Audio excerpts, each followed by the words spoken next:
Episode 4 of Miss Incognito begins when Dongmin is outside in the garden because he also works part-time at the school and teaches the children. He hears the principal calling him, so he goes toward the principal's office. While he's outside, he hears the principal calling someone "madam," and he becomes suspicious about who she's calling that.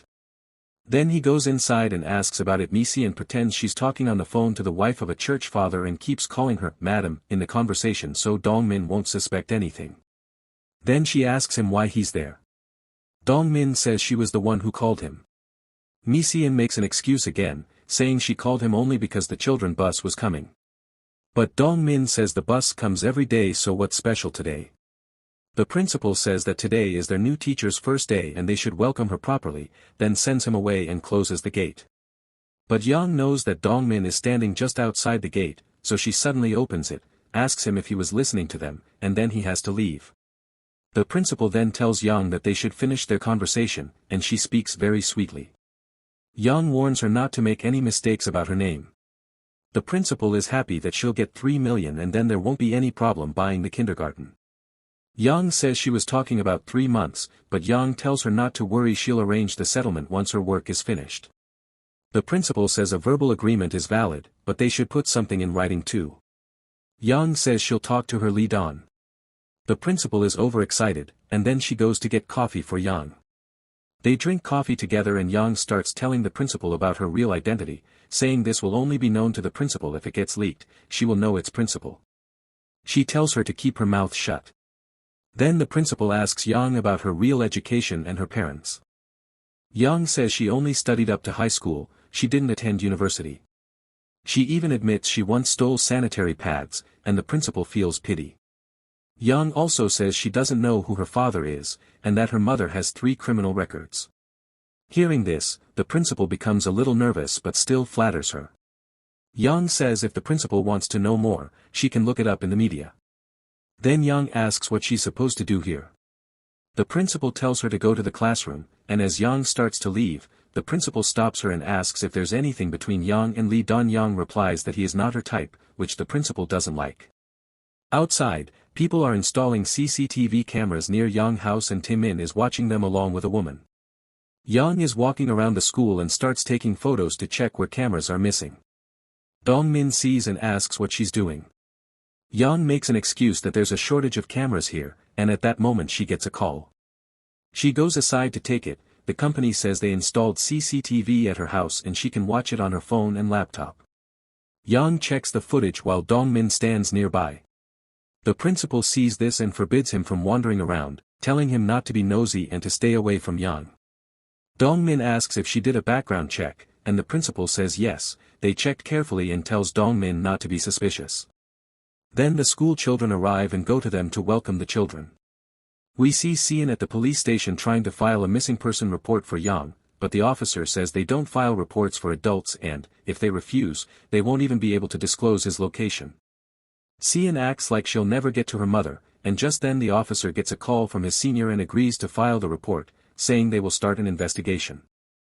Next, Hyun Woo and the investigation agency people go to a place where they take foot baths. There, a woman Hyun who had been in jail with Young's mother is meeting them. They try to ask her indirectly about So Young, but the woman won't say anything and instead talks about the foot bath product she sells, how many benefits it has. Hyun Woo asks the price of 1 bottle. The woman tells them the price and Hyun Woo offers her to buy 100 bottles for So Young location. Later reveals that she gave information about So Young's whereabouts in exchange for 18 million and then she calls So Young. We see So Young working in a factory when she gets a call and steps outside. It's Hyun, who tells her that someone came looking for her. Alarmed, So Young asks if she mentioned her whereabouts, but Hyun lies that she didn't say anything and she called her to be careful. Nearby, a woman Baeol hired by Lee Don to watch So Young starts following So Young and kindly offers her a drink. So Young already knows that this woman is tailing her. So Young tells Hyun to pretend she doesn't know her, then hangs up. She takes the and leaves. Then Baeol texts Lee Don, saying someone is looking for her and the tip came from a former prison mate named Hyun that So Young doesn't trust. At home, Lee Don reads the message when Hae-ji appears, startling him. She tells him she used to be ballet dancer and she can walk silently. Lee Don ignores her and continues making breakfast. When she asks for food, he refuses and tells her that he will be out in the afternoon so she should clean every corner and goes to his room. She follows him, notices the room is silent, finds the door open and when she enters Lee Don gone, and realizes something is wrong.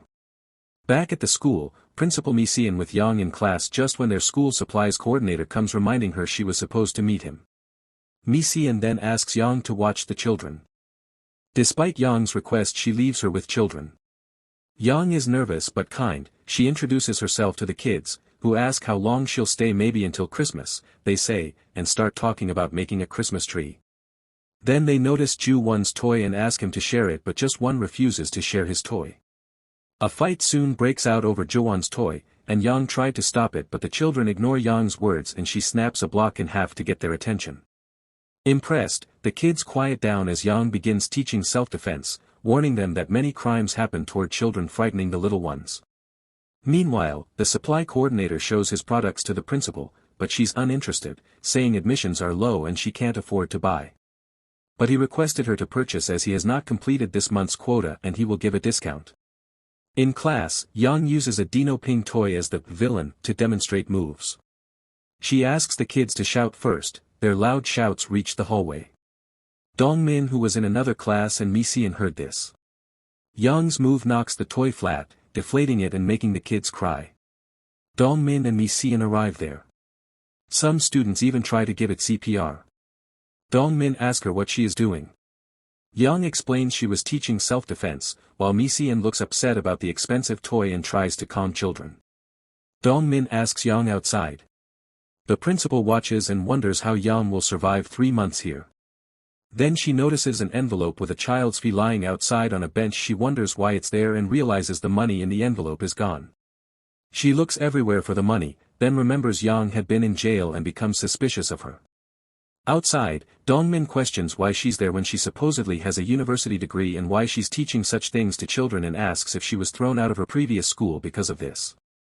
Yang tells him he's overstepping. Dongmin tells her 5 teachers have already quit and asks her not to hurt the children at least, then walks away. When Yang returns, Mi Seon hesitantly asks about it, but Yang realizes she is suspecting her because of her past. Then Mi Seon apologizes, realizing she's offended her. Yang later checks her home CCTV footage and spots the supply coordinator at the supermarket. Thinking he's involved, she rushes there. Dongmin sees her running and assumes she's upset because of her words so he follows. At the supermarket, Yang confronts the coordinator, accusing him of taking the money. He denies it, but Yang grabs him. Next at the police station, the coordinator yells at them that they treated him like a thief. The principal intervenes, apologizing on behalf of the school. Yang also apologizes, then offers to buy the coordinator's products to make amends. But he yells again, but since he was in need of money he agrees to sell it.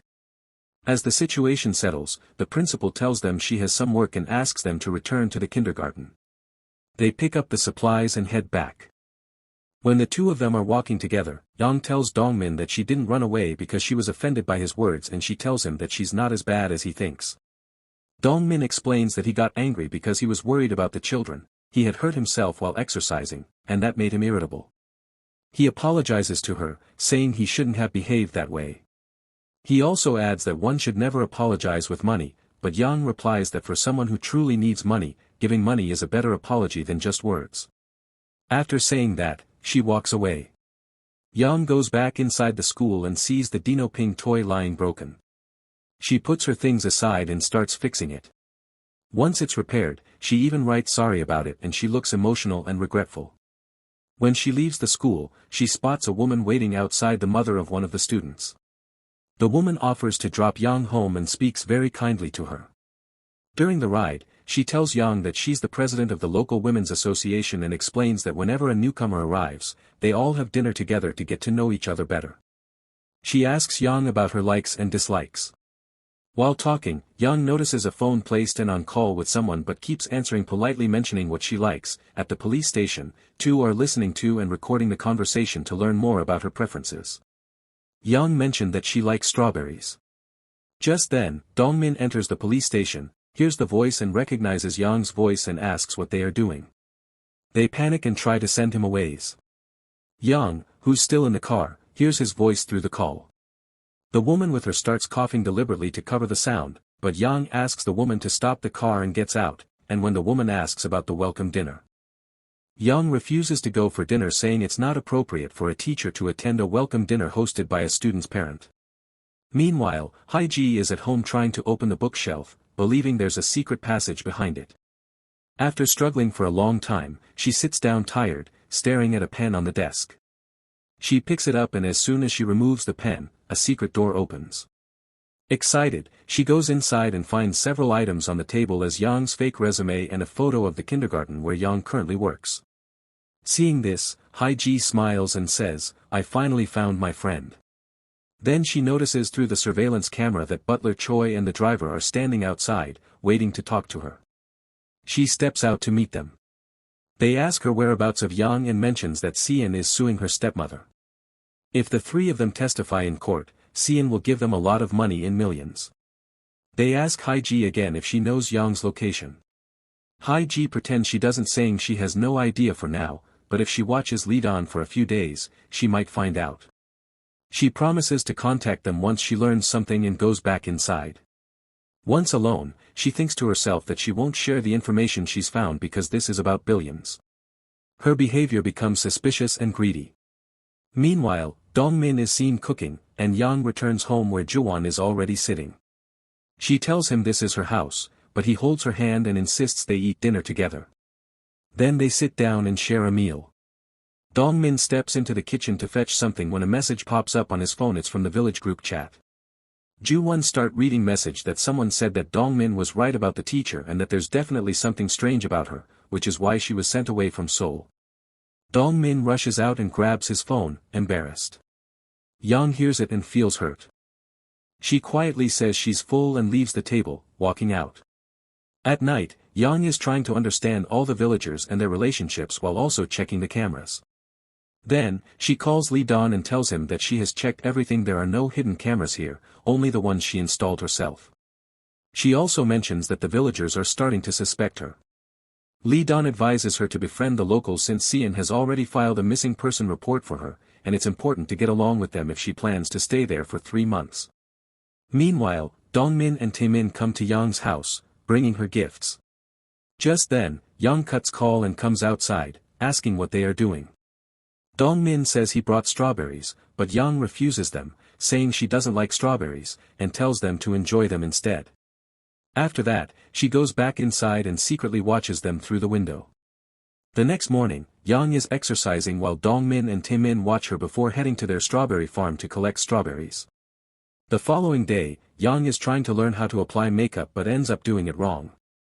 As she leaves for school, she meets the lady and asks for a ride. During the ride, the lady apologizes for the previous day, saying they didn't mean any harm. Yang then tells her that she's planning to host a welcome party for all the residents, and the lady becomes excited about the idea. Later, she announces it throughout the town, inviting everyone to the teacher's house for the party. Dongmin also hears the announcement, and when the principal finds out, she rushes to Yang, asking if she really organized the party because it could cause problems. Yang explains that she's doing it to build relationships with the townspeople and gives her a card to buy party supplies. The principal accepts the card and leaves, saying she'll take care of everything. Dongmin and Hyun then go to the supermarket to buy things for the party. From a distance, Dongmin sees Songtae with Yang entering a restaurant and wants to approach them, but the principal calls him over to finish shopping quickly, so he has to go with her. While they're shopping, Dongmin wonders why so much money is being spent and even asks the principal if Yang bribed her too. The principal denies it and tells him not to be suspicious and just focus on the work assigned. Meanwhile, Lee Dan returns home to find the entire place empty. Hyun is nowhere to be found. He tries calling her, but the call doesn't go through. When he checks her room, all her belongings are gone. Later, when Hyun and Dongmin return, they see that Yang has arranged activities for the children as well. Dongmin becomes more suspicious, wondering how she can afford all this and yet still work as a kindergarten teacher. Hyun asks him to put a bottle inside Yang's house since there's no other space, and he goes in, calling out for Yang. Yang suddenly remembers that she left her laptop open and rushes over to stop him. As Dongmin is about to set the bottles down and might see cameras, Yang moves close to him to close the laptop, but Dongmin misunderstands, thinking she's trying to kiss him and asks her to steps back nervously. Yang, however, had no choice but to get close so she could shut the laptop. Outside, everyone is busy preparing for the party when suddenly Hyun arrives with all her belongings. The principal notices and asks who she is. Hyun introduces herself as Buesimi's friend.